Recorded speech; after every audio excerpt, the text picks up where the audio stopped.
In this episode, you'll discover how to streamline your workouts in order to maximize time on the water. Feel the grip of the oar handle, smooth yet firm in your hands. Taste the salt of your own sweat and the occasional splash of water. It's all part of the journey. Welcome to another episode of Faster Masters Rowing Radio. Each week, our host, Masters rowing coach Rebecca Caro, dives deep into the world of Masters rowing. Whether you're on the water or in the gym, join us to become a faster master. Let's go rowing. Hello, everybody, and it's good to be back again. Today, I want to paint a picture for you. What's it like arriving at your boathouse? Imagine yourself parking in the car park, walking through the front door. What do you see? What do you hear? What's it like looking at your arrival with fresh eyes? Is there clear signage? Is it clean? Is it nicely laid out? Does there appear to be order in the chaos and madness of what's happening inside the boat bays? Are people milling around mindlessly like headless chickens, asking, what should I do? Who's doing what? Are the lineups clear? Is your equipment ready or not ready? What about the coach boat and petrol or gas? Where's the cox box, the life jacket? What do you need to do before you can safely get on the water and go rowing? Time ticks on. And for many masters, particularly midweek rows, they're tight for time. Masters are busy people. They frequently have other commitments. And so anything we can do to streamline the necessary tasks and actions that have to happen before you actually step foot in a boat, the more time you get to be on the water for your practice, for your workout. So what are the things that you can do to be prepared and to make yourself, as a good student of the sport, make yourself ready for practice? Let's start the night before. Can you get out all your clothing, your kit, your gear?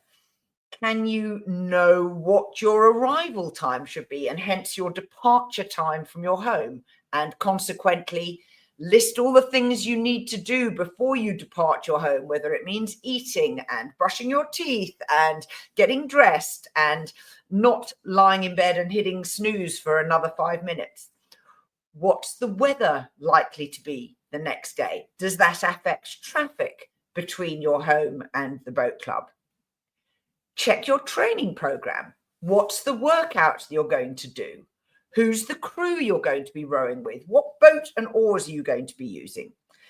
Make sure that you've got all the other bits and pieces ready, like your stroke coach or your crew nerd and other things. If you need gloves, if you need a cap, if you need a rain jacket, make sure you've got all of these ready. Plus the clothes you're going to change into after you shower and before you go on. There have been some interesting errors that I've made in recent weeks in that department.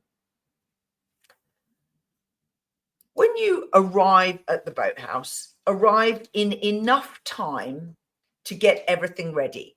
We are very clear about the time of the outing, or practice as you call it in North America, is the time that our boat is pushing off from the pontoon, from the dock.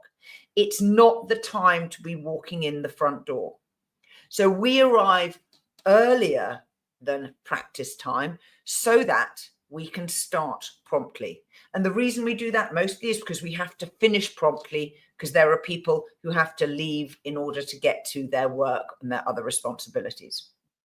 So when you arrive, start by knowing what needs to be done. And whether you're rowing in your single scull or you're rowing in a crew boat, you can together work out what needs to be done and use your eyes and ears and speak to people and find out what remains to be done.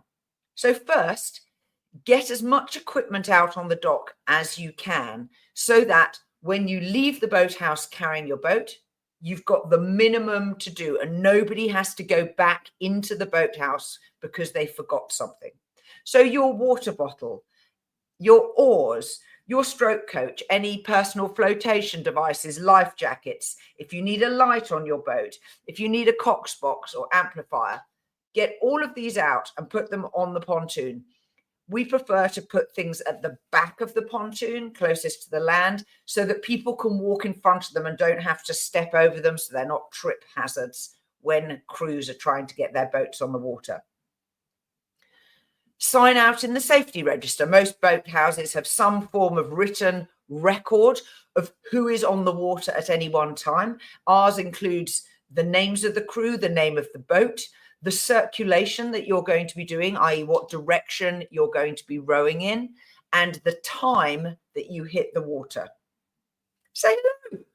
Be nice to people. Welcome your crewmates. Say hello to the coach. Say hi to other people who happen to be in the boathouse at the same time. Then in your crew, agree the seating order.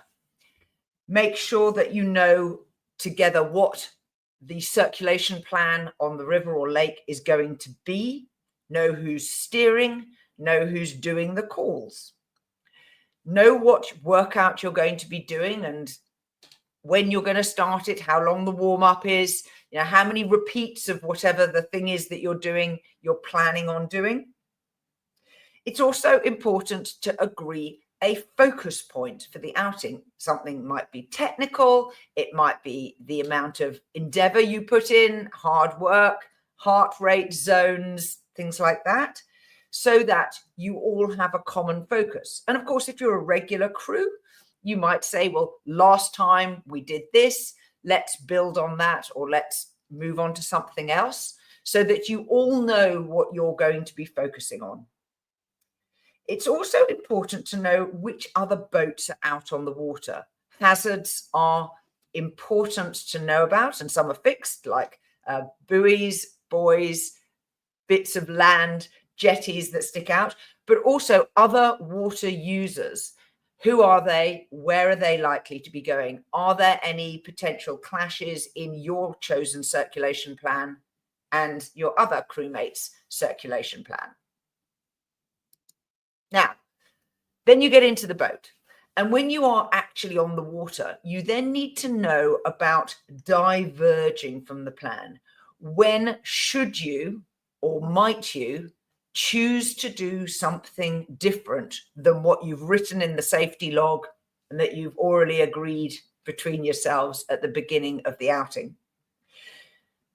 How to decide? Generally, for me, it's weather conditions are the things that determine diverging from the plan.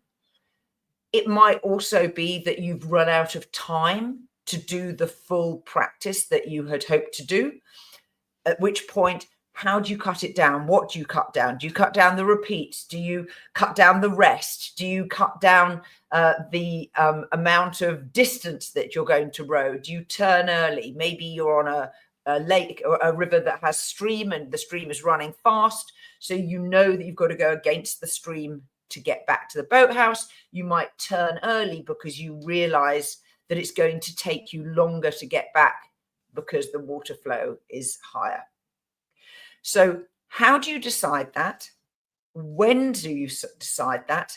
And then together, how do you decide what you're going to do? On our lake, we have different circulations depending on wind direction because we like to try and stay in the wind shadow. How do you work out when conditions are getting a little bit rough, the waves are higher, and what do you do based on where you are in the lake that is safe and that will get your crew back to rowing in water that you can manage skillfully and that won't cause you any distress or damage the equipment or cause an incident to happen? And then knowing what the other people on the water are. Can you look around? Can you see the other crews? Do they appear to be making the same decisions that you're making? And if they aren't, where are the potential areas that your crew might go across their planned route? So these are things that you can learn in discussion with people who are experienced users of the water, people who row regularly in the same place. Get to know what happens when something happens, when the tide changes, when the wind gets up, when it rains, when something happens that changes the safety plan you had at the beginning of the outing, and they know what to do. So if there's a squall, they might say, you can go and, go down a little backwater and you'll be safe. You won't be able to, get out of the boat, but you'll be protected from the wind or the rain or whatever it is. So talking to other people who are experienced will help you to have a couple of kind of tactical strategies up your sleeve that you can put into place should you need to. When I learned sailing as a child, the sailing school had the motto, remember, the sea is safe until you forget that it isn't. And that is a really good motto for all of us who row on open waters. So get yourself ready for practice and enjoy that additional time on the water. Till next time. We are part of the RowingChat podcast network. Please tell your fellow rowers about the show. If you've learned just one helpful thing from today's episode, please consider supporting the show for as little as $1 per month by visiting fastermastersrowing.com/podcast.